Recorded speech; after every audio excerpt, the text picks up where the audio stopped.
사도 바울이 저희가 일꾼이 되는 것을 이렇게 어떻게 해서 일꾼이 됐는지, 자기가 일꾼으로서 어떻게 사역을 감당했는지를 요셉교회에다가 설명합니다. 그런데 뭐 더 앞부분부터 쭉 하면 너무 말할 것이 많지만 짧은 시간에 이 구절에서 말하는 세 가지 포인트만 좀 생각해 보면 좋을 것 같아요. 자기가 일꾼이 된다라고 할 때, 우리 일꾼이 이 헬란 말이 흔히 무엇을 뜻하는지 아시죠? 이 식탁에서 이렇게 시중드는 거잖아요. 종인들이 식탁에서 시중드는 그것을 보고 그런 종의 모습을 일꾼으로 흔히 그런 용어로 쓰던 것을 이렇게 쓴 거잖아요. 그러니까 자신이 그런 일꾼이라는 거죠. 마치 우리가 볼 때 사도 바울이 대단한 사람이잖아요. 능력도 해가고 굉장한 일을 하고 그의 메시지가 파워풀하고 많은 사람들이 회개하고 굉장한 역사가 있었잖아요.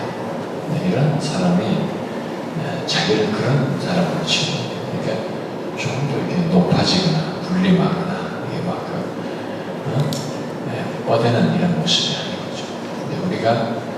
근데 우리가 지금 만든 문화가 주님의 주의 사역을 감당하는 사람들이 굉장히 문화가 만들어져 있어요.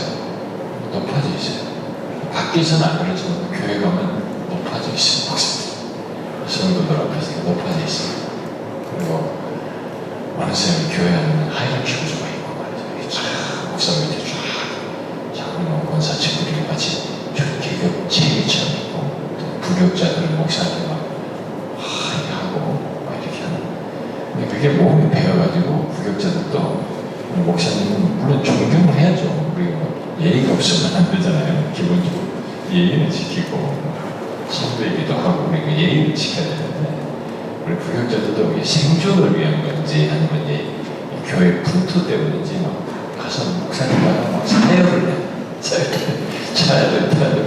우리 사역자들도 몸이 배서서 제발 하지 말아요. 얼마나 어색하고 부담스러운지 이 사람들이 왜 그러노 이렇게 생각해요. 그냥 가버리면 될 텐데 목사가 떠날 때가 이렇게 문 앞에서 차에서 인사를 하고 그랬다고 그러더니, 우리가 저도 이제 우리 강사가 오면 강사할 때 차에 그래서 타고 갈 때가 있고 인사를 하고 이렇게 하긴 합니다. 예의같이.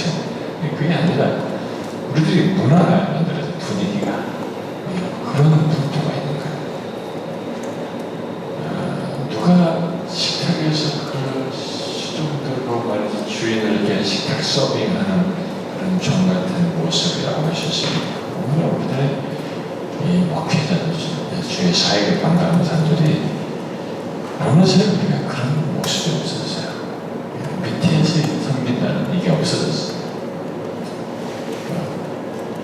여기서 말하는 일뿐이 아니라 그냥 이렇게 어떤 조직의 보수적 존경받고 인정받는 목사가 되고 사역자가 되는 사람들에게 존경받고 이런 모습의 이미지가 너무 강합니다. 근데 우리가 출발부터 생각하셔야 됩니다. 내가 주의 사역자가 된다고 하면 나는 지금부터 하나님만 보고 간다. 이 땅에 육신이 되고 오신 그리스도께서 하신 것만 보고 간다. 얼마나 낮으셨어요. 빌립보서 2장에 말한 것처럼 한없이 낮았잖아요. 그냥 자기를 사람과 같은 종의 형체로서 자기 맞추신 것에 기준자가 없어요. 우리는 어디서 높아졌다 낮아졌다 그러면 무슨 대통령이 좀 낮아졌다든가 이 사람이 뭐가 많았던 사람이 좀 낮아졌다는 게 우리가 보는 이전에 어떤 봤던 기준자라도 있잖아요. 그래서 낮아지면 정도가 이 정도 낮아져 버리게 말할 수 있잖아요. 네, 친히 하나님이신 독생자께서 낮아지시면 높아지시는 기준이 우리가 안 보여요. 우리 머릿속에 없습니다. 우리 인식색이 있어요. 어디서 얼마만큼 낮아졌는지 우리는 모릅니다. 무한대로 낮아졌어요. 자신이 먼저 여기 일꾼인 것을 보이셨어요. 바울은 그 본을 따르고 싶은 거예요. 우리가 수종됐다. 발을 씻기면서 보이는 같지만 우리가 그런 일꾼이 되는 거예요.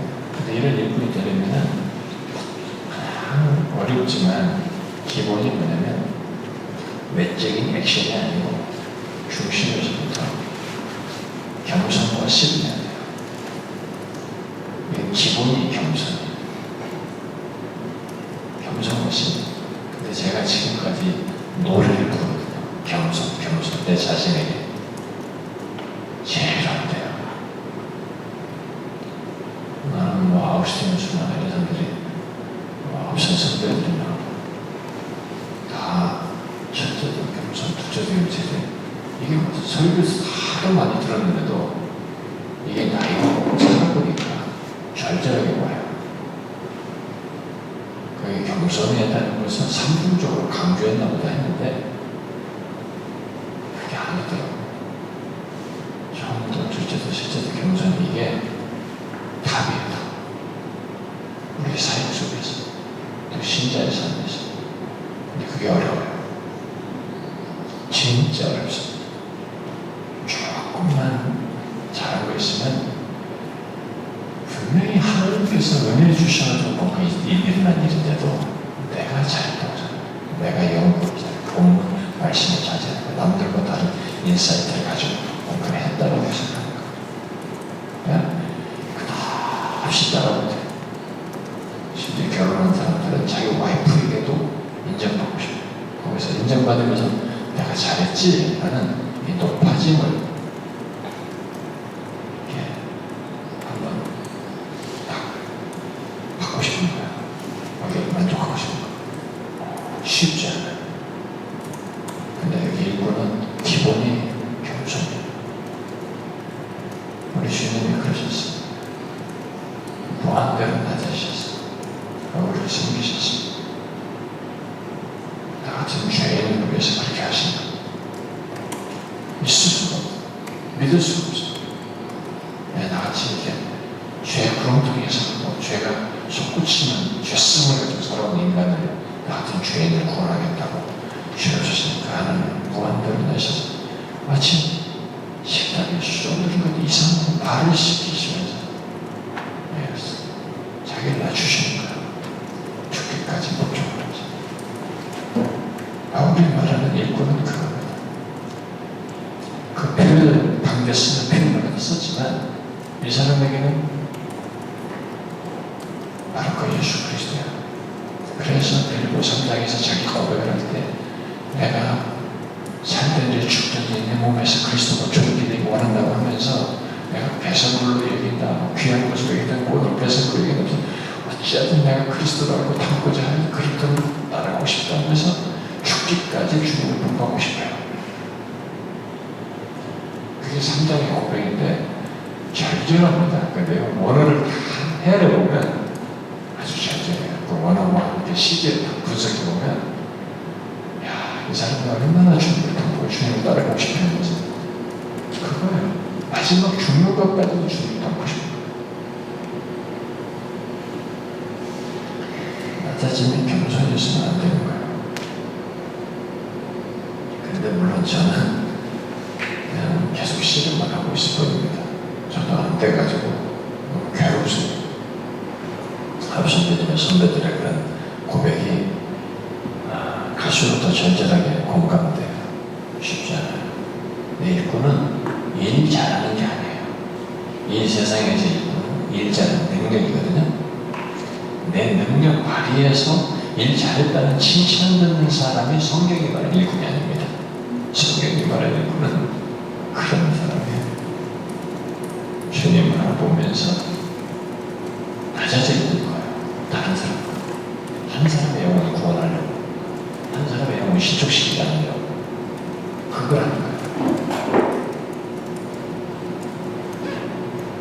그게 일꾼이에요. 우리는 그런 일꾼이 돼야 되거든요. 그런데 시간도 들어와서부터 다 부풀고 있어요. 이런 일꾼 되는 게 아니라 성공하겠다는 부푼 가슴을 가지고 있는 거예요. 그런 사람들은 막 이것에 부푼 가슴. 내가 설교도 잘해가지고 사람들이 많이 좋아져도 어떤 사람이 정교를 통해서 많이 교회가 늘어났다. 이것이 계속 그림이 있는 거예요. 그래서 설교를 하려고 했어요. 그러니까 출발이 잘못됐어요. 출발을 이런 일꾼이 되려고 해야 되는데 출발의 그림이 잘못되어 있는 거예요. 그럼 어떤 결과가 올까요? 방향과 목표가 다르기 때문에 결과가 다릅니다. 외적으로는 사람을 끌어모을 수 있어요. 왜냐하면 마케팅 처치라는 게 있잖아요. 마케팅 조사하고 여론조사하고 사람들 추적하고 미국이라는 한국처럼 미국하게 시간을 그 지역 주민들이 다 조사하고 뭐가 이들이 공동에 필요한 걸 딱 해서 그걸 채워주기 위한 교회의 모든 시스템 체계까지 사람을 가지고 모으고 거기에 적절한 메시지를 줘서 하는 것이 있을 수 있잖아요. 그러니까 모을 수 있는 겁니다. 이단도 사람이 많이 모이는 것처럼 모을 수 있는 거예요. 무슨 방법을 써냐면 모으는 것은 나름 이 수고에 대한 이야기를 볼 수 있어요. 근데 누가 나타난 겁니까? 누구를 위한 것입니까? 그렇게 하는 것이 방법이 칭찬되고 그렇게 하는 사람은 칭찬되고 하나님의 영광이 안 나타나는 거예요. 이게 지능적인 겁니다, 여러분. 우리가 신학생 때부터 처음부터 목회자들 때부터 방향을 명확하게 하셔야 돼요. 이런 일꾼이 되어야 돼요.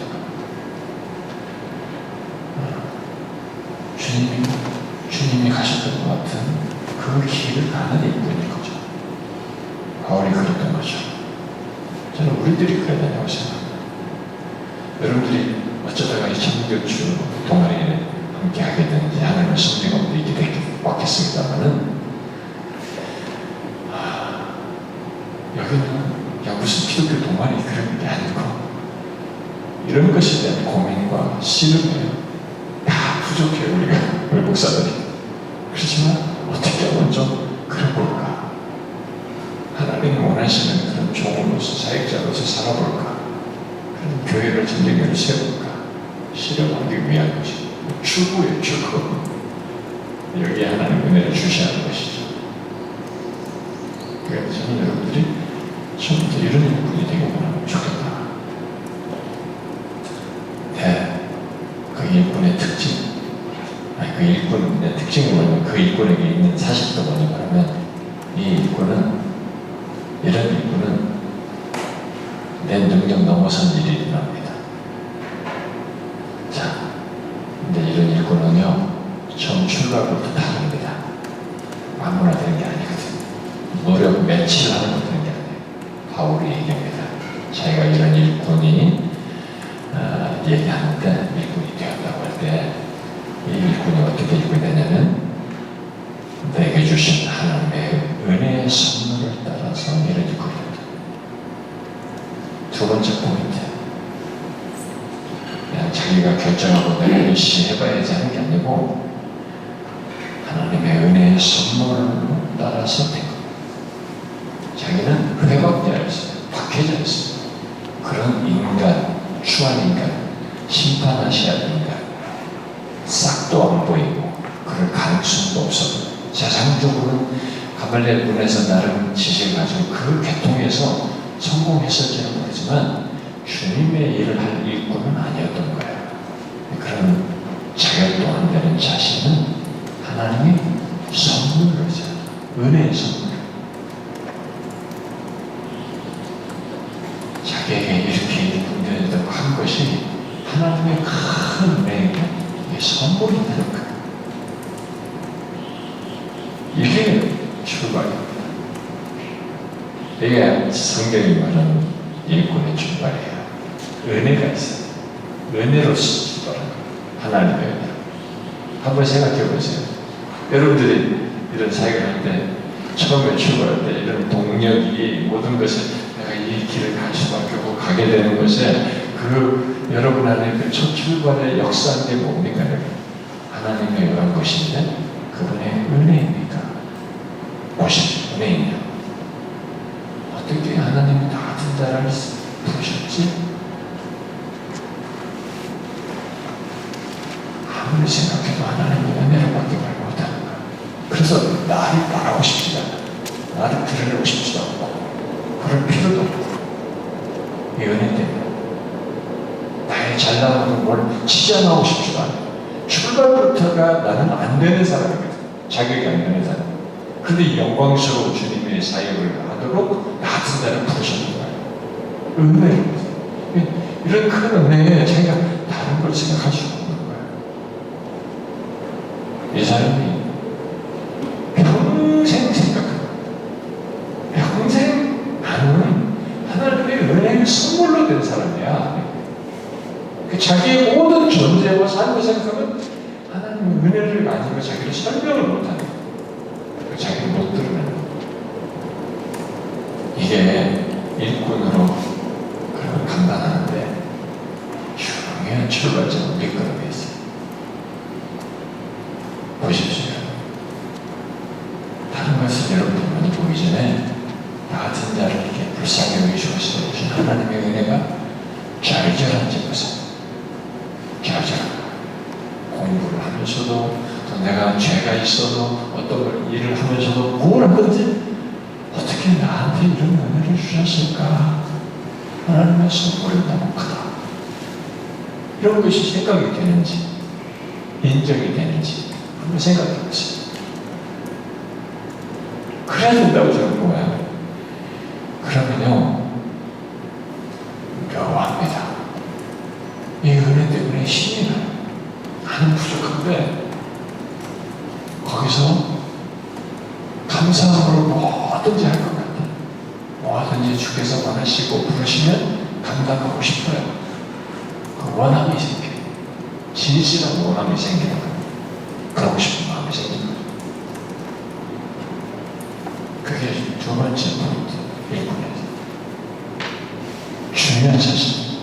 이게 없으면 이제 내 지력으로, 내 방법으로 뭔가 다 해내야 되거든요. 얼마나 어렵겠어요. 받으면 안 될 때마다 신나고 스트레스 받고 받으면 교감신경이 그냥 통증을 항진해가지고 온 몸에 병이 생긴 거예요. 스트레스 받으면서. 몸 자체가 정신인들 하나님은 없고 그냥 투덜투덜 바쁘고 왜 이러는 거야. 모두가 다 주변에 문제가 있어요. 목사들이 다 문제고 내 주변에 담임 목사가 문제고 뭐 힘들게 하는 교사가 문제고 학생들이 문제고 다 이놈들이 문제고 왜 이게 말씀 안 되는 거야? 왜 쟤들 저런 거야? 저 인간들 다 문제니까. 그게 두 번 잘 안 보여요. 우리 의사들 은혜를 주시고 하고 싶어. 그래도 저 인간에게 하고 싶은 거예요. 그래도 저 인간을 사랑하고 싶어요. 저 영혼 어쨌든 구원하고 싶은 거예요. 섬기고 싶어요. 출발이다. 그것을 확인하시고 그것이 먼저입니다. 그걸 구하셔야 돼요. 이 선물이 여러분에게 분명해야 됩니다. 거기서 사역자 감당할 수 있어요. 두 번째 포인트. 세 번째 포인트는 뭡니까? 이 복음을 위하여 그의 능력이 역사하십니다. 자기 잘남과 능력이 아니라 그의 능력의 역사. 바울은 알았습니다. 여러분 고린도서에서 말하잖아요. 약할 때 그의 능력으로 운전하지는 알았잖아요. 이 사람 똑똑한 사람이지 않습니까? 가말리엘 문화에서 총명된 사람이잖아요. 그렇지만 다 쓰레기예요. 그래서 빌립보에서 제가 고백할 때 그리스도를 는 자식이 가장 고상하다라고 하면서 그 때문에 내게 유익하다는 것을 다 해로 여긴다. 배설물로 여긴다 하거든요. 그 시제가 배설물로 여긴다. 여기 해로 여긴다고 할 때 시제가 부정과를 한번 첫 번째 쓰이고 두 번째가 현재 시제를 써요. 부정과를 쓸 때는 그리스도라는 지식이 너무 놀라워. 그러니까 지금까지 자기가 잘난 가말리엘 보내면 뭐 어디 무슨 족속 못 보고 자기 잘 나가는 이런 모든 것을 다 단번에 배설물로 여겨버린 거예요. 버려버린 것입니다. 나야를 여기면서 던져버린 거예요.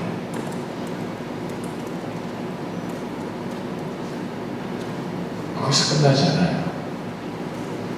이게 너무 크고 놀라운 사실이다 보니까 이 복음이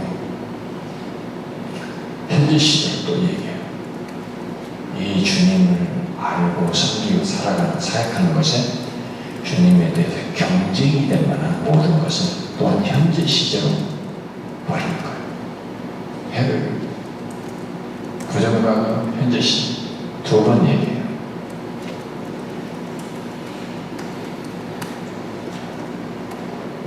이 복음을 위해서 이런 복음에 합당한 역사가 이 사람에게 알고 갖게 된 것이죠. 그래서 자기 잘남과 능력을 하지 않았던 것입니다. 그래서 해롭게 알고 여성들이다 보니까 그런 것을 더 이상 내세우고 싶지 않은 거예요. 그의 능력을 한 거예요. 그래서 오히려 약한 것이 자랑이 되는 거예요. 나는 이런 부족이 있고 몸에 약한 거 모든 것 나의 가정성의 약함이 오히려 자랑이 왜 약하기 때문에 나에게서 솟아난 내 것으로 무엇을 하지 않고 주의 능력으로 힘입어 사니까 주의 능력을 하니까 이게 더 훨씬 낫다. 그리고 열매와 모든 역사가 너무 선배하게 내가 하는 것은 막 해내는 설득을 하고 굉장히 애를 써요. 많은 애를 써요. 주의 능력으로 하니 다른 거죠. 베드로를 설교에서 성령의 영혼도 마찬가지잖아요. 성령이 바울이 데살로니가서 성령의 능력과 나타남, 고린도서에서 성령의 능력과 나타남 얘기잖아요. 능력이 나타나. 이게 말로 할 수가 없는 겁니다. 그러니까 그런 일이 마치 이렇게 식탁 성경같이 자기 낮추는 사람에게 이런 게 있는 거예요. 아니 우리가 볼 때 별풍이 없는데 어떻게 저러는데 이 사람에게 나타난 모든 사에게는 자신의 것으로 할 수가 없다는 것 때문에 주님을 의지하면서 가다 보니 주의 은혜에 힘입어 서다 보니까 주의 능력이 나타나는 거예요. 근데 우리는 이 능력이라는 말을 갖다 말하면 다 엉뚱한 데서 나가요. 다 드라마시나 그런 데서 말해요. 막 선동하고 사는 정신적인 승리이게 되면 어떤 능력을 자꾸 얘기하는 거예요.